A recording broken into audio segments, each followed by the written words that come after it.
Sobat pencinta militer, kawasan Laut Natuna Utara kembali bergejolak lagi, di mana Angkatan Laut China telah meningkatkan level kehadirannya.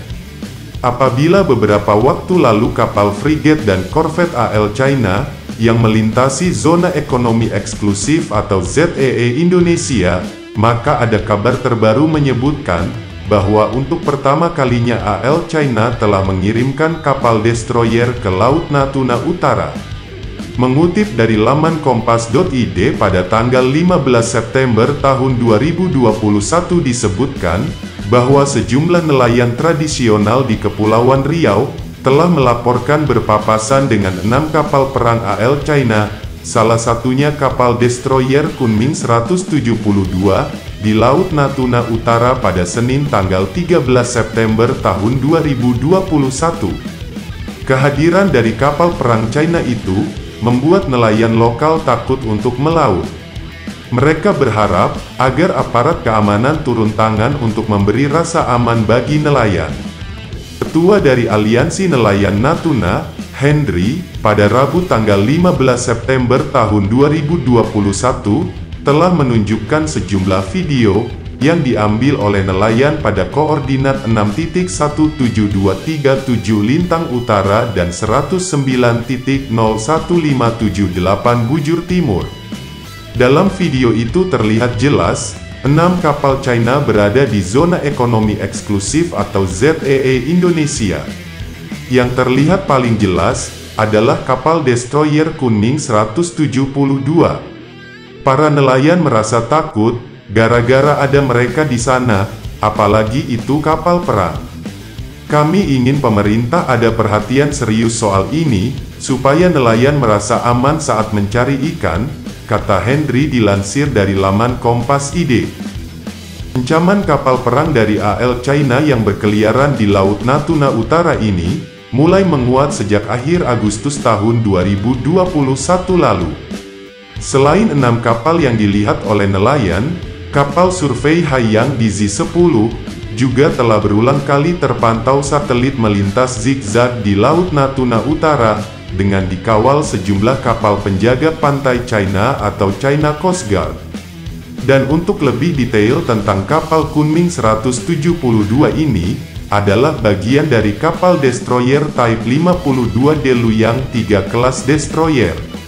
Nah, kapal destroyer sejenis ini pulalah yang dikerahkan oleh AL China, dalam pelayaran melintasi ZEE Amerika Serikat di Kepulauan Aleutians, Alaska, beberapa waktu lalu.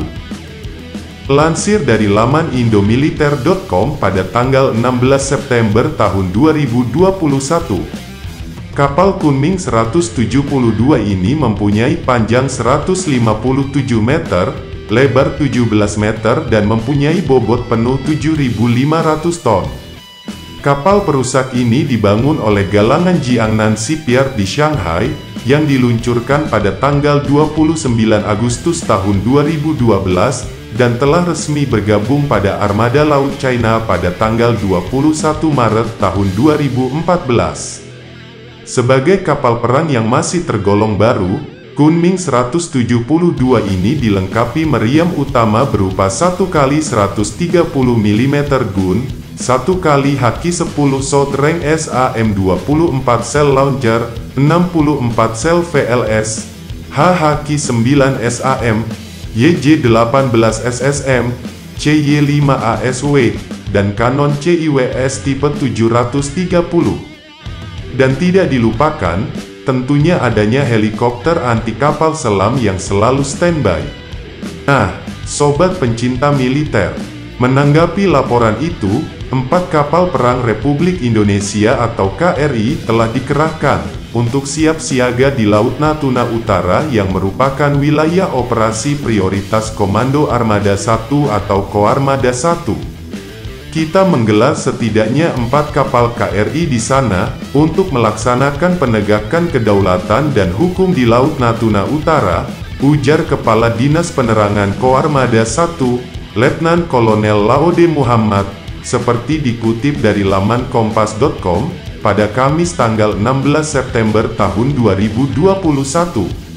bahwa sikap TNI AL di Laut Natuna Utara ini sangat tegas, melindungi kepentingan nasional di wilayah yurisdiksi Indonesia, sesuai ketentuan hukum nasional dan hukum internasional yang telah diratifikasi, sehingga tidak ada toleransi terhadap berbagai bentuk pelanggaran di Laut Natuna Utara ini, kata Panglima Koarmada I, Laksamana Muda TNI Arsyad Abdullah.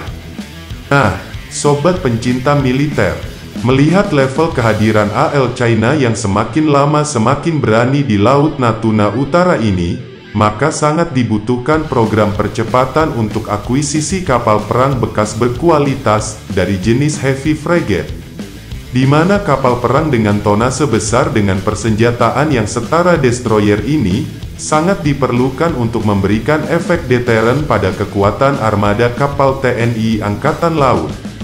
Sementara itu, pengadaan kapal perang baru tetap harus jadi prioritas jangka menengah, dan perlu dipahami pula bahwa untuk membangun kapal perang yang benar-benar baru itu membutuhkan waktu yang lama. Jangan lupa like, komen, share dan subscribe Garuda Militer.